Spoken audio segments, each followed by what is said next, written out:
Start ಮಾಡಿದ್ದು 62.2 ಇಂದ ನೆನ್ನೆ ಇದ್ದಿದ್ದು 61.5, ಇವತ್ತಿದೆ 61.3, 200 ಗ್ರಾಮ್ ಕಡಿಮೆ ಆಗಿದೆ. ಇನ್ನು ಬೆಳಗ್ಗೆ ಎದ್ದ ತಕ್ಷಣ ಮಾಮೂಲಿ ಬಿಸಿನೀರಿಂದ ಇವತ್ತಿನ ದಿನಾನ ಸ್ಟಾರ್ಟ್ ಮಾಡಬೇಕು. ಆ್ಯಕ್ಚುಲಿ ಇವತ್ತು ಸೂಪ್ ಫಾಸ್ಟ್ ಇದೆ ನನಗೆ. ಗುರುವಾರ ಸೂಪ್ ಫಾಸ್ಟ್ ಹೇಳಿದ್ದಾರೆ. ಸೂಪ್ ಫಾಸ್ಟ್ ಇರೋದ್ರಿಂದ ನಾನು ಜ್ಯೂಸ್ ಏನು ತೊಗೊಳ್ಳೋಂಗಿಲ್ಲ, ಬಿಸಿನೀರು ಕುಡ್ಕೊಂಡೆ ಇವತ್ತು ಸ್ಟಾರ್ಟ್ ಮಾಡಿದ್ದೀನಿ ಅಷ್ಟೇ. ಆಚೆ ಕಡೆ ಬಂದಿದ್ದೀನಿ, ಒಳ್ಳೆ ಸಖತ್ ಚಳಿ ಬಿಟ್ಟಿದೆ ನೋಡಿ. ಬೆಂಗಳೂರು 12 ಡಿಗ್ರಿ ಅಂತ ತೋರಿಸ್ತಾ ಇದೆ. ತುಂಬ ಚೆನ್ನಾಗಿದೆ ವಾತಾವರಣ, ನೋಡ್ತಾ ಇರ್ಬೋದು ನೀವು. ಲೈಟಾಗಿ ಬೆಳಕಾಗ್ತಾ ಇದೆ, ಎಳೆ ಬಿಸಿಲು ತುಂಬ ಚೆನ್ನಾಗಿದೆ. ಸೊ ಈಗ ಟೈಮ್ 8:45 ನಾನು ಡೇ 4 ಯೋಗಾಗೆ ರೆಡಿಯಾಗಿ ಕೂತಿದ್ದೀನಿ. ನೋಟ್ಸು ಪೆನ್ನೆಲ್ಲ ಇಟ್ಕೊಂಡಿದ್ದೀನಿ, ಎಲ್ಲ ಸೆಟಪ್ ರೆಡಿ ಇದೆ. ಈಗ ನಾನು ಸ್ಟಾರ್ಟ್ ಮಾಡ್ತೀನಿ.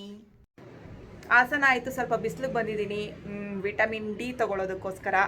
ಸೊ ಇಲ್ಲೊಂದು 10 ನಿಮಿಷ ಬಿಟ್ಕೊಂಡು ಆಮೇಲೆ ನಾನು ಹೋಗ್ತೀನಿ. ತುಂಬ ಹಸಿವೆ ಆಗಿದೆ, ಮಸ್ತ್. ಇವತ್ತು ಆ್ಯಕ್ಚುಲಿ ಸೂಪ್ ಫಾಸ್ಟ್ ಇದೆ. ಸೊ ಸೂಪ್ ಮಾಡೋದಕ್ಕೆ ಒಂದಿಷ್ಟು ತರಕಾರಿಗಳೆಲ್ಲ ಕುದಿಸ್ಕೊತಾ ಇದ್ದೀನಿ. ಮನೇಲಿದ್ದಿದ್ದು ಬೀಟ್ರೂಟು, ಕ್ಯಾರೆಟು, ಪಂಪ್ಕಿನ್ನು ಎಲ್ಲ ಹಾಕ್ಬಿಟ್ಟು. ಈಗ ಏನು ಮಾಡಿದೆ, ಫಸ್ಟು ನಾನು ಸೂಪ್ ಬ್ಲೆಂಡ್ ಮಾಡೋಕ್ಕೂ ಮುಂಚೆ ಅದರದ್ದು ಬ್ರಾತ್ ತೊಗೋತಾ ಇದ್ದೀನಿ ಬೆಳಗ್ಗೆ.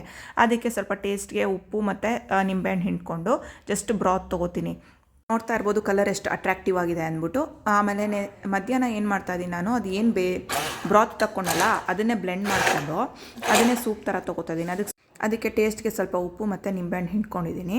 ಸೇಮ್ ಈ ಟೊಮೆಟೊ ಸಾಸ್ ಇರುತ್ತಲ್ಲ ಆ ಕನ್ಸಿಸ್ಟೆನ್ಸಿ ಬಂದಿದೆ. ಕಲರು ತುಂಬ ಚೆನ್ನಾಗಿದೆ. ಇದು ನಾನು ತೊಗೋತಾ ಇದ್ದೀನಿ. ಬಟ್ ಮನೆಯವ್ರಿಗೆಲ್ಲ ನೋಡಿ ಟೊಮೆಟೊ ಬಾತ್ ಮಾಡಿದ್ದೀನಿ, ಅದನ್ನು ಬಿಟ್ಟು ಸೂಪ್ ತೊಗೊಳಕ್ಕೆ ಬೇಜಾರು.